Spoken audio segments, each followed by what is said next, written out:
આપણે દૂધમાં કે દહીંમાં રમત રમીશું। તે રમત રમવા માટે આપણે સૌ પ્રથમ વર્તુળાકાર રાઉન્ડમાં ઊભા રહી જઈશું અને હું તમને દૂધમાં કહીશ ત્યારે અંદર કૂદવાનું રહેશે અને હું તમને બહાર કહીશ ત્યારે દહીંમાં કહીશ ત્યારે બહાર કૂદવાનું રહેશે।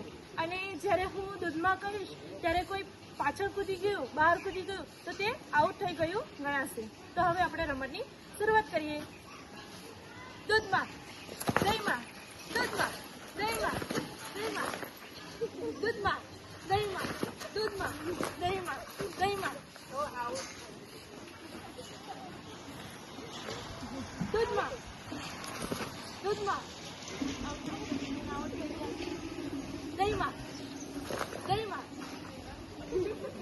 દૂધમાં, દહીંમાં, દૂધમાં, દહીંમાં। હવે આ રીતે આપણે દૂધમાં કે દહીંમાં રમત રમી શકાશે।